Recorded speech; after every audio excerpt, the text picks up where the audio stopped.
Coming up, you've waited for it, you've wanted it. We're going to review the new BlackBerry phone, plus a look at the Surface Pro. Yeah, Russell's got one. Coming up, it's time to watch before you buy.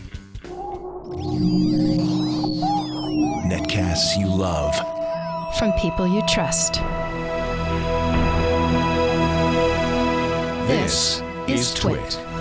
Bandwidth for Before You Buy is brought to you by Cashfly at CACHEFLY.com. Before You Buy is brought to you by Stamps.com. Start using your time more effectively with Stamps.com. Use Stamps.com to buy and print real U.S. postage the instant you need it right from your desk. For our special offer, go to Stamps.com now. Click on the microphone and enter Before You Buy.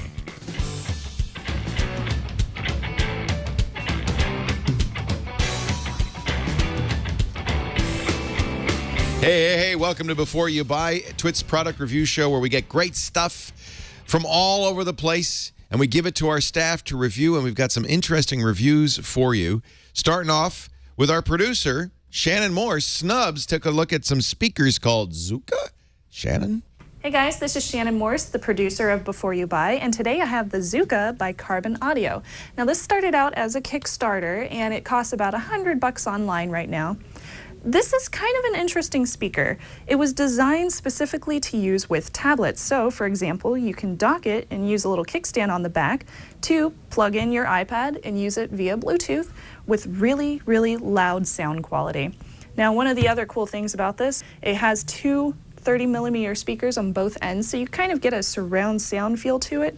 This thing keeps on falling out. I'm just going to take it out. And it is said to get up to 5 times louder than what your normal sound quality from your iPad tablet will give you. And I have to completely agree with that because it can get extremely loud. Invariably, how would I pass this? When my coder girl grants me room access. That sounds very clear. Basically, she's a certified A+. Now, it comes in tons of different colors. You can get it in pink and purple, blue, green, yellow, pretty much every range of the spectrum. And it also weighs under 2 pounds. So it's not going to add a whole lot of extra baggage to your purse. It does have a built-in mic, although I will say that the call quality was not that excellent, and it runs off of Bluetooth. I'm not sure of which version it was because it was not actually listed anywhere, surprisingly. The Bluetooth quality is pretty excellent with it, though. Works quite well.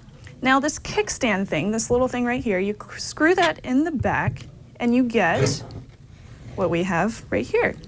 You dock your iPad to it very easily. You just screw it in.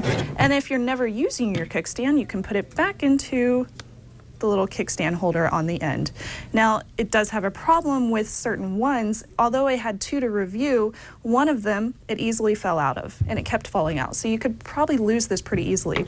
The other one, the red one, the kickstand never fell out of. It was fitted very tightly in there, so I didn't have any problems with that one ending up, losing it or what have you.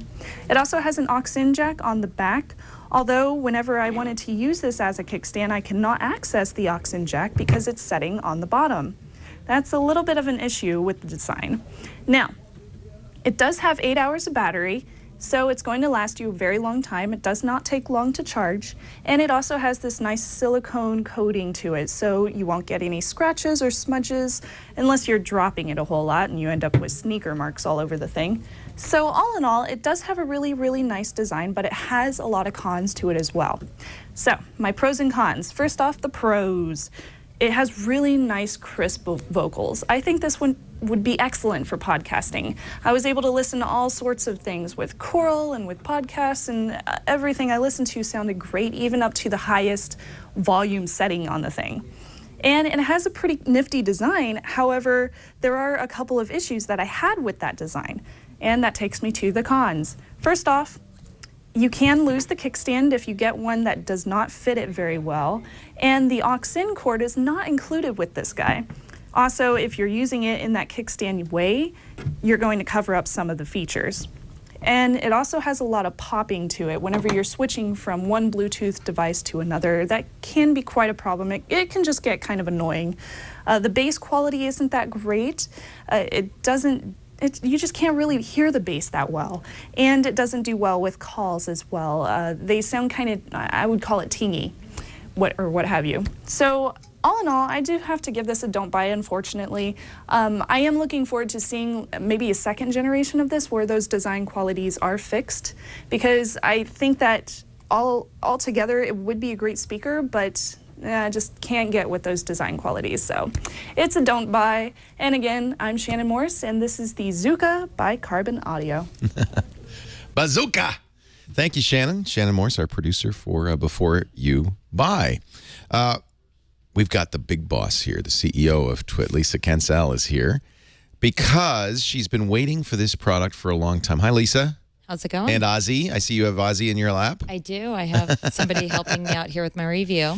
Lisa's an iPhone 5 user. Yes. And when you went from the iPhone 4S to the iPhone 5, you had to leave something very important behind. I did. I had to leave my Mophie case behind, but they finally came out with an iPhone 5 Mophie Juice Pack Helium. And I'm so excited because they've actually changed the design of it. They've moved the USB charger from the bottom that was on the side. So if you ever dropped your iPhone 4S, you would dent. You cracked yours. You cracked several Mophie juice packs for the old one. Yeah, I went through about 5 of them. Because it would hit that corner, and it was a weak spot. It was a weak spot. It would hit the side where the charger was, and it would break. So now they moved it to the bottom, which I really like. Probably has something to do with the fact that now this is a lightning cable support. So that's one of the reasons it took so long, too. The other thing, too, is it's a lot sleeker. It's lighter than the 4S. They've moved the battery charger. There's one thing they did do, which I'm not crazy about, is that they've actually Turn it around, because we're looking at the other... the jack is on the other side. See, look at this. See the jack? There you go. Now we can see it. The jack is now in the middle. It used to be on the side. Right. But now the headphone jack, they've added an adapter. So this is Because kind of it's a so pro and a deep. con. Yeah. It's deep now, but the problem was on the old ones, I snapped off so many of my headphones by shoving them in too quickly. So now you can't do that, but you have to also carry around this little adapter. So my only problem is with this adapter, I like the concept because now I'm not going to be shoving in my headphone jack and breaking it all the time.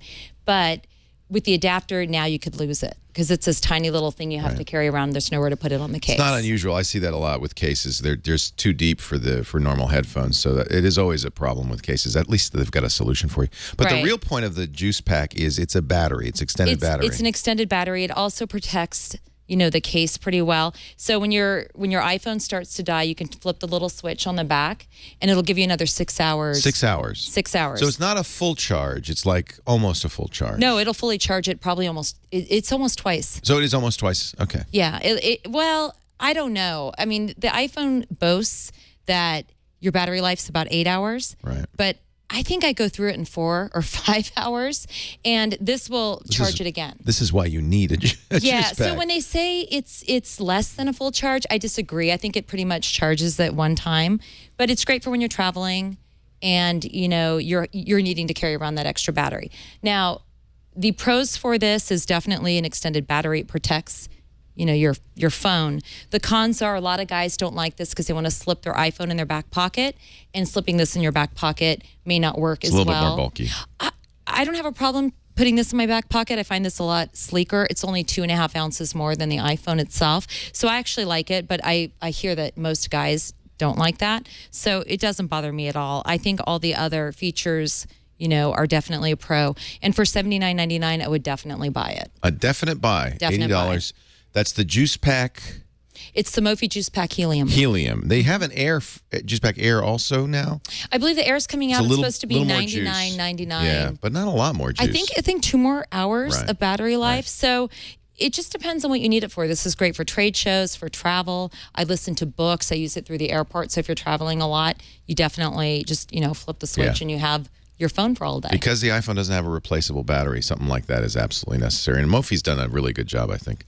I think it did a great job. I mean, I'd like to buy one in a couple more months and let them work out all the kinks on this. Well, we should mention that one fell apart. So Burke had to glue it back together. I'm afraid to take the bottom off, but this one did fall apart, and I understand it's kind of a Is it a prototype, or is it was that a shipping version? This came out, I believe, right before they actually sent them out. Maybe so I'm it was hoping this was a prototype. Glued prototype. But when I took it apart for the first time, the entire bottom fell off. So you're supposed to be able to take it apart.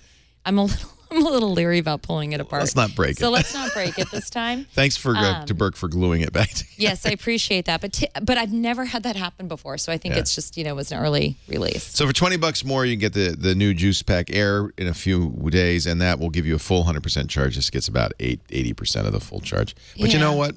That's probably plenty. It's plenty. Yeah. It'll last you all day. Thank you, Lisa. Lisa Kensel, All right, the Twit CEO, and the Mophie Juice Pack Helium, because it's lighter than air. Get it? And the air's like both of them. Neither one floats. I can tell you that right now. We're going to come back in just a bit with Tony Wang and a review of the Lumia 810. I've got the new BlackBerry Z10. I'm very excited about talking about that. And Russell's here with the Surface Pro. He was able to find one. But first, what is this? You know what this is? This is my Stamps.com scale. If you're a pro mailer, if you do a lot of time in the post office, stop. Don't go to the post office anymore. Use Stamps.com to buy and print official U.S. postage on demand as you need it. Postage for any class of mail. In fact, if you're printing on envelopes, it'll print right on the envelope with the return address, the mailing address, your company logo, and the postage all in one swell foop. Saves you a lot of time. No more waiting in line at the post office. No more gluing stamps on envelopes. With the scale, the USB scale, you always have exactly the right postage for your package or your letter. And I'll show you how you can get this for free in just a little bit. So, Stamps.com, you even get discounts you can't get at the post office on express mail and priority mail. They fill out the forms for you. They'll take the address from your address book, from QuickBooks, from Etsy, if you're an Etsy seller, or an Amazon, eBay or PayPal seller. Just it makes it as easy as pie, so you can do all the fulfillment with just a couple of clicks of the mouse, and then the mail carrier comes to you and picks it up. You can even schedule free pickups anytime. So here's the deal. Go to Stamps.com. You're going to see that $80 special offer. Don't do it. I got a better one for you. Click the radio microphone in the upper right-hand corner. Enter before you buy, all one word, and that $80 bonus offer is going to turn into a $110 bonus offer with $55 in free postage you can use over the first few months of your Stamps account. You get a free digital scale. You just pay the shipping and handling on that. It's about $5. We'll make up for that with a $5 supply kit. And, of course, a 4-week trial of Stamps.com. Give it a try today. You're going to love it. But make sure you use our offer code before you buy to get that $55 in free postage. Stamps.com.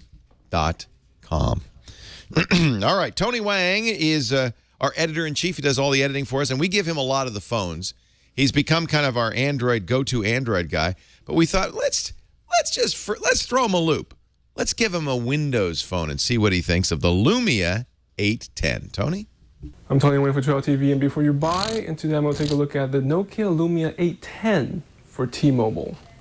Nokia Lumia 810 is the third offering from Nokia's Lumia lineup. We reviewed the Nokia 820 before, as well as the Nokia Lumia 822.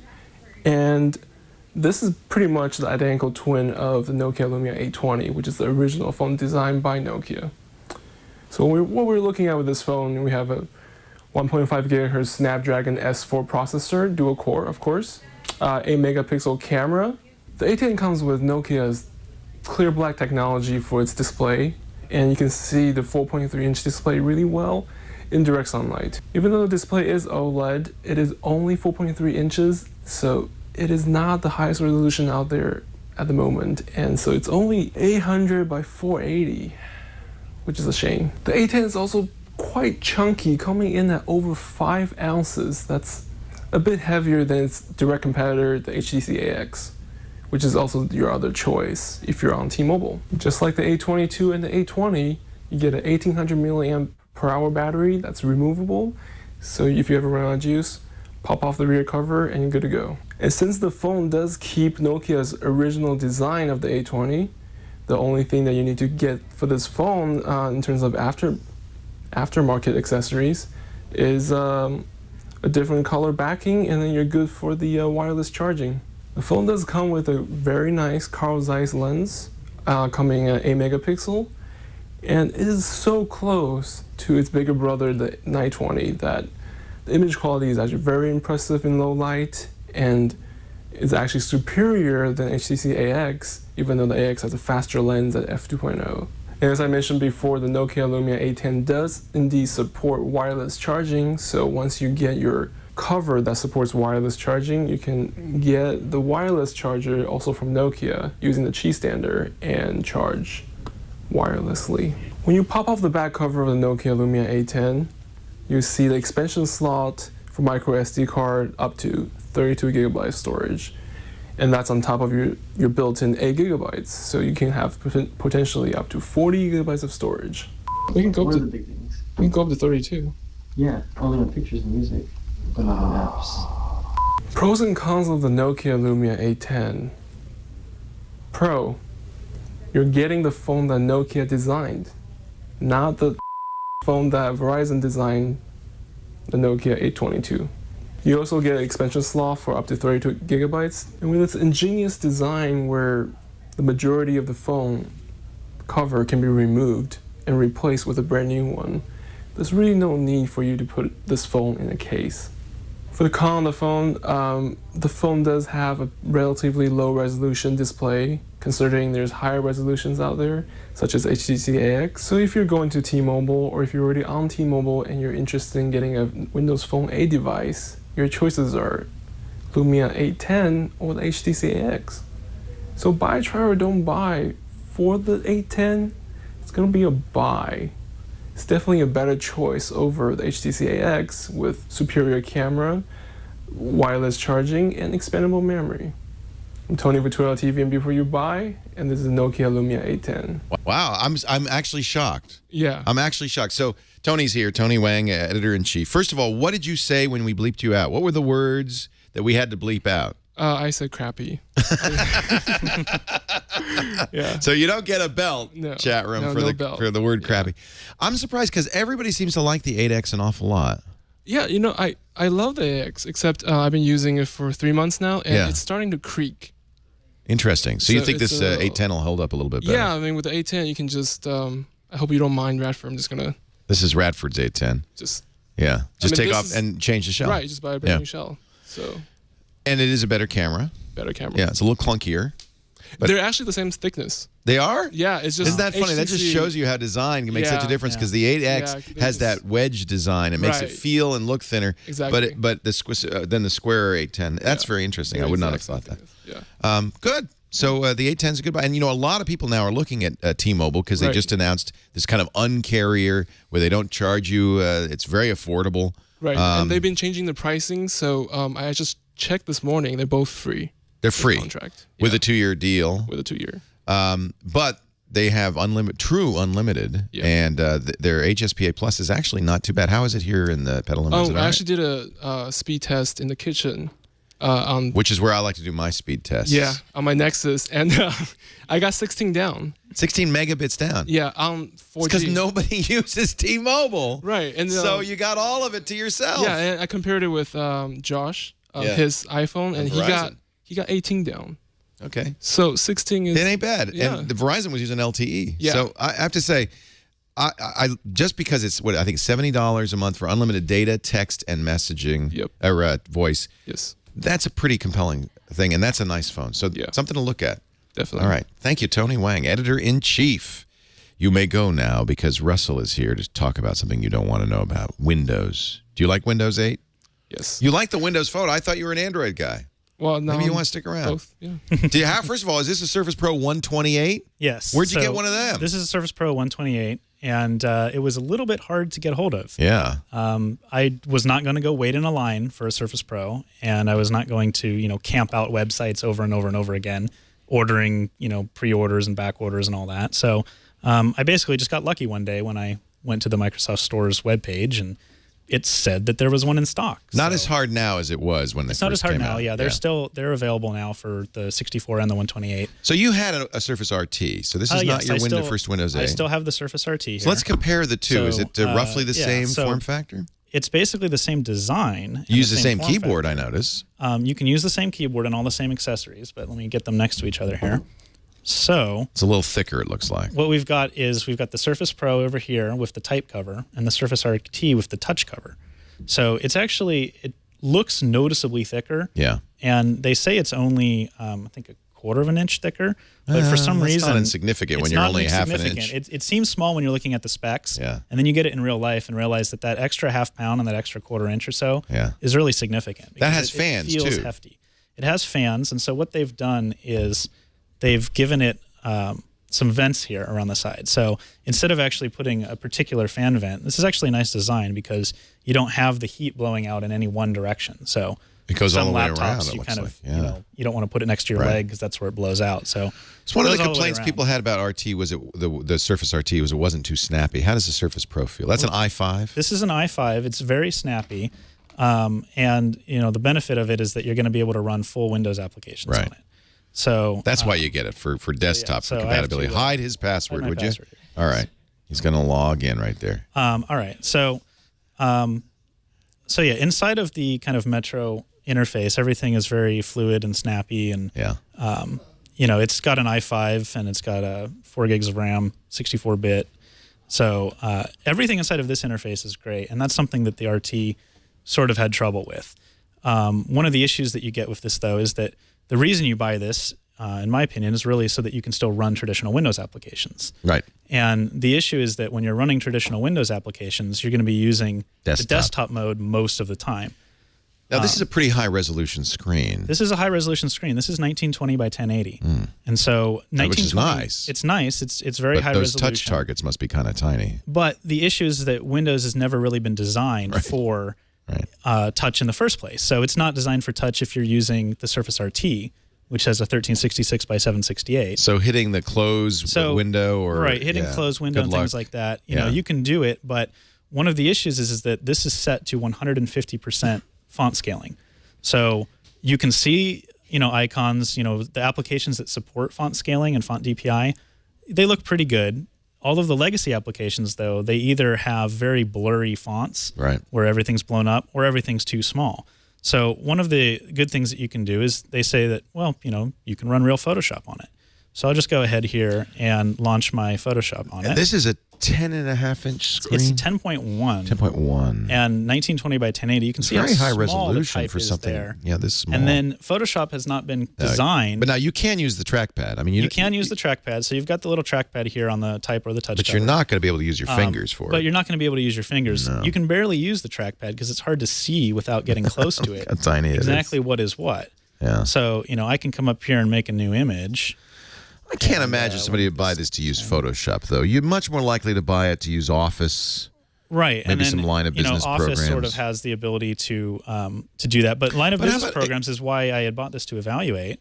And those line of business programs don't support that high DPI, and they don't look right in it. Right. And Excel, which is something people use in Office quite a bit. Oh, that's neat. It does a stylus. That's cool.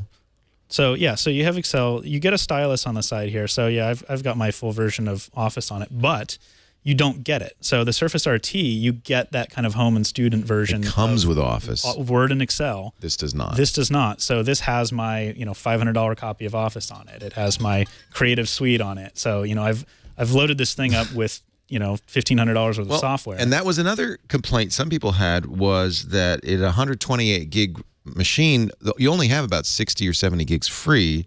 Have you found it to be a little hard to get everything on there you wanted to? It's getting a little bit tight. So I knew that I did not want the 64 gig because you've got like 20-something, 28, 29 gigabytes free.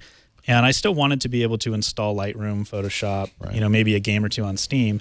And you would not have the ability to do that unless you bought the 128 version.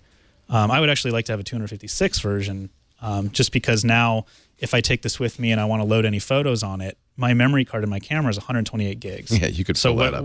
You know, where am I going to put all of that? Now, you can put an SD card, a micro SD card Yes, in there, you can put an SD card in there. So that could add 64 more gigs. You could add some more gigs that way, but you know, if you're going to use it for any serious storage, you're still going to be carrying around a portable hard drive. It has a USB 3 interface? Yes, it does have USB 3, which I don't believe the RT has. Right. But I've got about 47 gigabytes free. And I think I have Team Fortress 2, the CS apps, Office. Well, that's pretty good. You know, it's pretty good. I was expecting less. Right. So, you know, I'm pretty happy with that. See, that one of the problems I had was on the RT was with Excel. It's hard. Those touch points are a little bit too small too. Excel is not made for touch, and so it's nice that you can use these traditional programs on here. but it's not exactly optimal. You might want a bigger computer or a better mouse to use those. So one of the benefits is that you can run Excel, you can run the full version of OneNote, but kind of good and then you get this kind of stuff because it's Windows. I mean, I just launched Excel. I don't know what happened last time I launched Excel, but maybe I was rotated, maybe I had it smaller, but now I'm going to try to grab it with my finger and it's a real challenge. It can be an exercise and that's nice and frustration. So he's stretching the window out to accommodate the templates. So now I can open my blank workbook, and they've resized Excel so that on the 1080 screen it's still usable, where when you go to Photoshop, I can't touch any of that. I'm not even going to try. Right.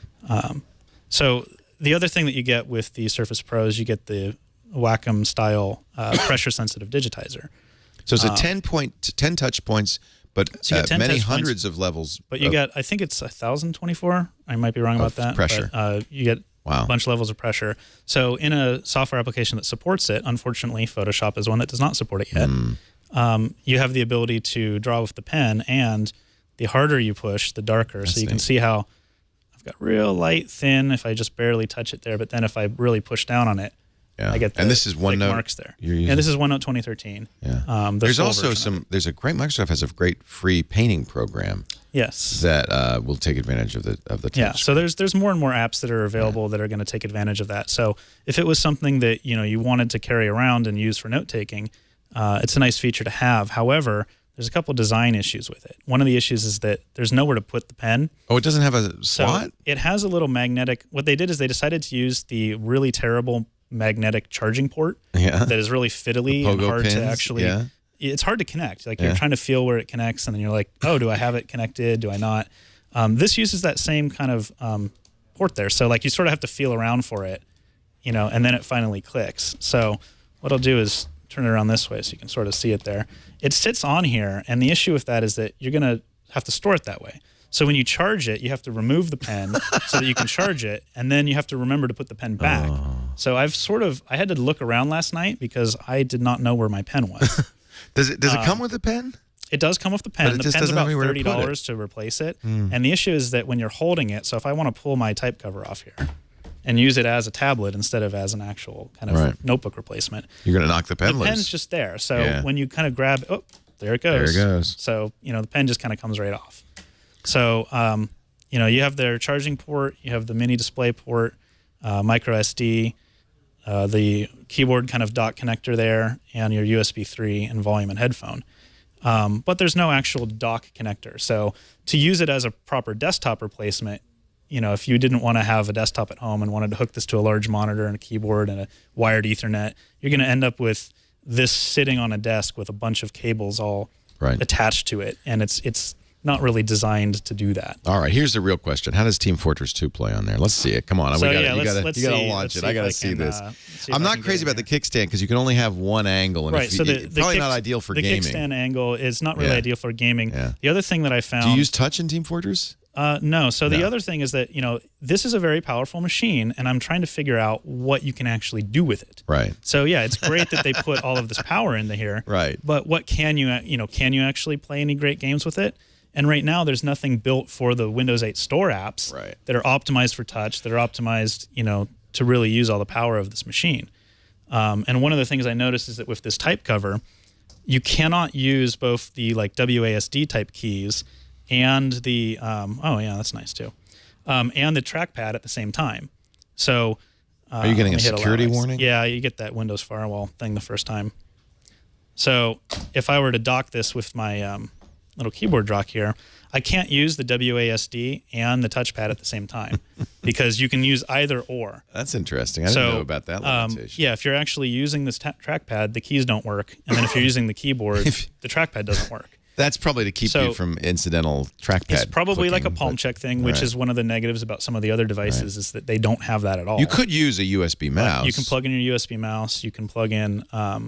how's the frame rate on this anyway? It's pretty good. You get about 30 to 40 frames a second. It's an Intel... I guess I'll say no thanks. And again, you see why. Again, I got Windows. No fun at all. I press the home button and get the hell out of there.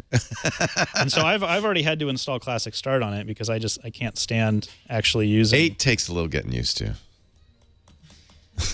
There you have it. Let's get the pros go. and cons on the Surface Pro. So that went about as expected. So, you're just trying to find things that you can really do with it, and it's just so many compromises in one package. Right. It's cool. It's cool. It's a neat form factor, but it's not really work It's not ready. going to be the thing that saves Microsoft, and it's not going to be the killer. There's no killer app or killer device really for this. Right. So the pros is that it's got great performance. It's very fast. There's really no compromises in this kind of size and form factor. You're not going to get something that's as fast with the nice quiet design and all that.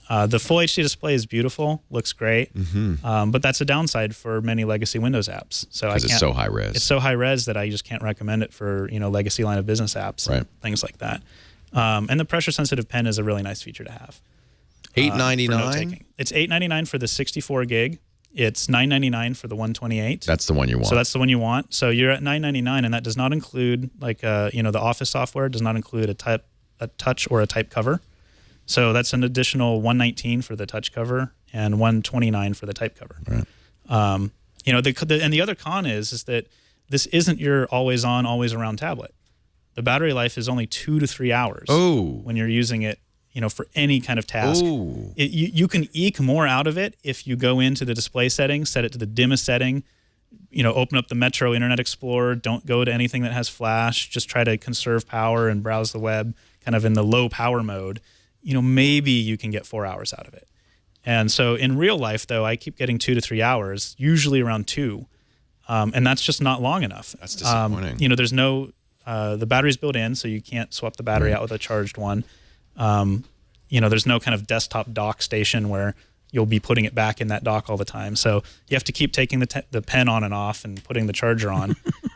It charges pretty quickly. It charges about 2 to 3 hours as well. So at least there's that. But it also feels really heavy and thick. So this is why we're glad you buy this stuff. Right. So we don't have to. I buy it so that you don't have to. I buy it so that my clients don't have to. Right. And it's sort of just now you can make that recommendation. When your clients come to you and say, Russell, Exponentia, yes, should I buy the Surface Pro? You'll say? I'll say try. And the only reason I'm saying try is because it is the highest performance, best built, Windows Pro tablet that I've used and seen. So if you know that you want this, if you need a tablet, if you need this form factor, and you need to run the full Windows apps, and you can think of all kinds of cool things that you'll use it for, and that you won't need your laptop and you won't need your desktop, then sure, you can try it. But there's no 3G or 4G options. There's no dock options. It just feels a little 1.0. And I think once Windows gets to the point where there is an application that is touch optimized that needs that kind of performance, right? You might benefit from that. And certainly, if you're going to put your line of business apps on there, try them first to make sure they're usable, even on the very high resolution. So the screen is the biggest issue with the line of business apps. Yeah.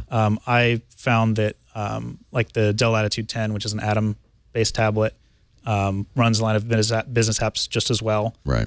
And doesn't have the screen resolution issues and has the docks. Sometimes a lower res screen is better. So yeah, unfortunately, everybody and I was hopeful that this was going to be able to replace my laptop.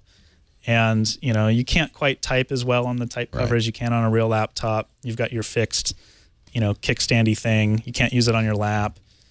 And the battery life of my i7 laptop is twice as long. Right. So, thank you, Russell Tammany, Exponentia.com. He's our consulting engineer around here and keeps the networks humming. We appreciate it. Thank you. I have another device that's been long awaited. People have been very interested in. We've been hearing about BlackBerry and their imminent demise for some time. They said last year, wait till you see BlackBerry 10. It's awesome. It's a new operating system.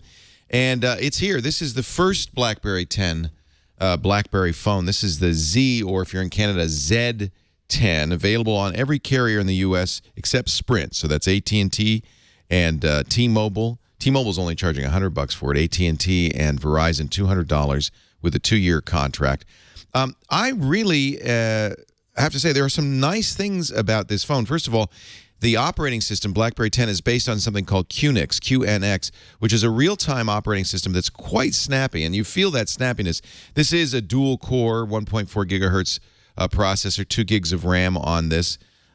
So there's some horsepower under the hood, but it flows very nicely. One thing you'll notice immediately, there are no buttons on this. Everything is about sliding in and out. BlackBerry calls this flow, and it is a very natural way to work. If you've played with the BlackBerry Playbook or a Palm Pre, the WebOS operating system might be familiar to you. You can have up to 8 apps running in the background. You see I've got 4, and as you add apps, they'll replace the over 8. They'll replace the previous one. So you got 8 icons here. You can slide over to see the icons for other apps. Apps is one, of course, the great lacks here. This is such a new operating system. There are somewhere between 50 and 100,000 apps, depending on who you ask, available for the BlackBerry Z10. But most of the apps you want, like Netflix, are not on here yet. It does come with Facebook, Twitter, LinkedIn, and Foursquare apps. Nicely implemented, too. I mean, they use the touch very well. This is the Foursquare app. You can see the scrolling is fast and responsive. When you're done with an app, you slide down from the top to minimize its icon. And let me do it right. Sorry, you slide down from the bottom to minimize the icon, and slide over to the right to see the other icons. That's one of the problems with this. Is a whole new way of operating a phone. It does take a little bit of getting used to. One of the other things I like a lot about the new BlackBerry is this hub, where everything is combined into one list. You've got your calendar if you scroll down on the hub. You've also got all your emails, your tweets, your messages from Facebook. So, BlackBerry's famous for being a email handling tool, and you really see that in the Z10. This hub interface is great for something like that. So, kind of an interesting new user interface, which I like. Beautiful screen. It's very high resolution, very clear. Somewhere in between the resolutions of phones like the Galaxy S3 and the iPhone. It's higher than that. I think it's almost 400 DPI, but lower than the DNA and the new S4 and the HTC One, which are all very high resolution screens. They're not pushing, specs, speeds, and feeds on this. They're really talking more about, kind of the UI and the interface, and I think that makes sense. People who buy BlackBerries probably don't buy it for how the screen resolution and things like that. It is a 4.2-inch 1280 by 768 display. I guess that's 356 pixels per inch. I just looked it up. Which is great. I mean, it's a beautiful-looking display. As you can see, not very customizable. Certainly, with Android, you'd have a lot of widgets and so forth. You can't do any customization to the screen. You could change the wallpaper. That's about it. Put your name and phone number on the front.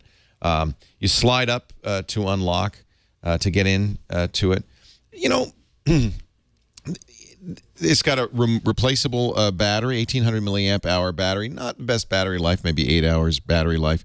You can't put a micro SD card in here. The camera is 8 megapixels and gives you decent images.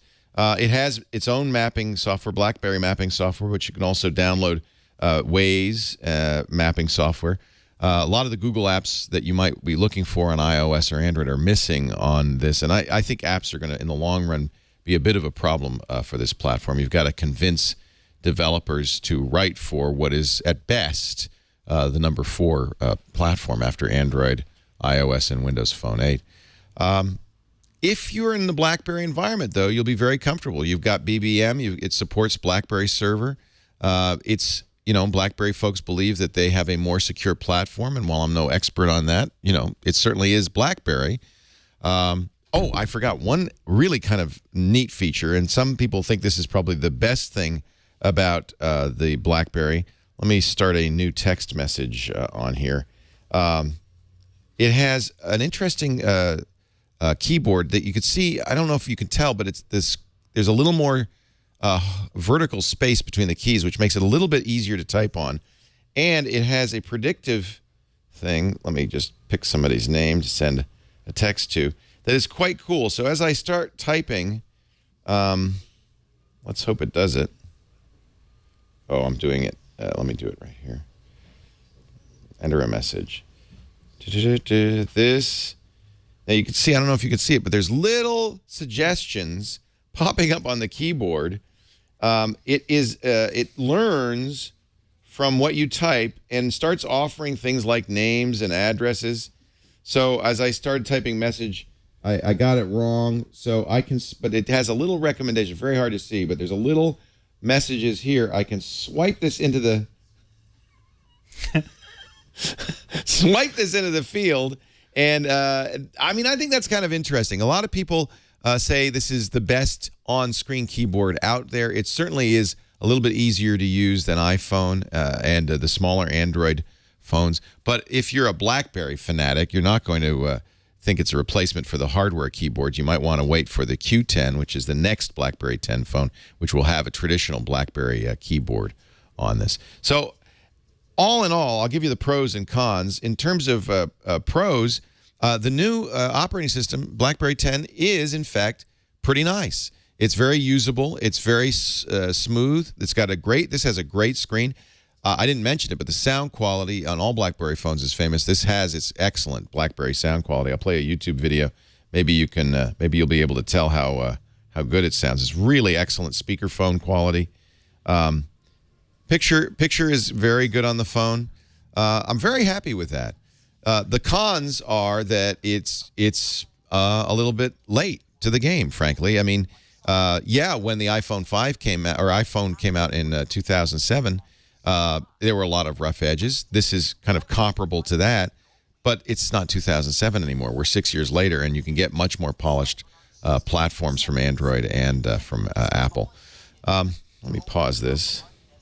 By the way, I can pause it and swipe it up and put the thumbnail here, and these thumbnails will update while they're in the background. So that's kind of cool. It's not fully multitasking, but like if I continue to play the audio from this, it will continue to play as I swipe up. The video doesn't play, but it will jump to that part of the video when I resize this. But you can see it's still playing in the background. So it's kind of a middle ground in terms of multitasking. Same thing with music apps and so forth. Cons, it's a little late to the game. It's kind of average hardware with kind of average battery life. In fact, it looks a lot like an iPhone. Camera's only average. Everything about it is pretty middle of the road. I'm going to give it an interesting recommendation. If you're a BlackBerry fan, if you're a BlackBerry user, if you use BBM, if you want to stay in the BlackBerry universe, I'd say absolutely this is a buy. The only negative would be the lack of a hardware keyboard, and if you're a big hardware keyboard fan, you're going to want that. If you're not a BlackBerry user, it's a don't buy. There's no reason to buy this if you're using iPhone, Android, or Windows Phone. It's really only for people already in the BlackBerry universe. I wouldn't migrate to BlackBerry from an existing platform. So that's both a buy and a don't buy. Yeah. Buy it if you love BlackBerry. Or at least try it. You might want to wait for the Q10 for the hardware keyboard. Did you play with this at all, Tony? No, I haven't. Yeah. Well, good. Here you go. And by the way, it comes with a lovely blingy case. I'll throw in for no extra charge. BlackBerry people are gonna be very happy with it. It shows that BlackBerry still has some life in the platform, and I think BlackBerry 10 is a really smart move on the point for BlackBerry to get into that. Much better operating system than the previous versions. Well, that just about does it for this edition of Before You Buy. Our thanks to Shannon Morse, to Tony Wang, to Lisa Cancel, to Russell Tammany for giving us your great reviews. Thanks to you for joining us. We do this show every Tuesday afternoon, 4 p.m. Pacific, 7 p.m. Eastern Time, 2300 UTC on twit.tv. So do watch live if you can. If you've got a suggestion for us, email byb@twit.tv. And don't forget, you can always watch any of our reviews individually or as a whole on YouTube, youtube.com/beforeyoubuy. We also have on-demand audio and video on the website, twit.tv/byb. Thanks for being here. We'll see you next time. Remember, you got to watch before you buy. See you later.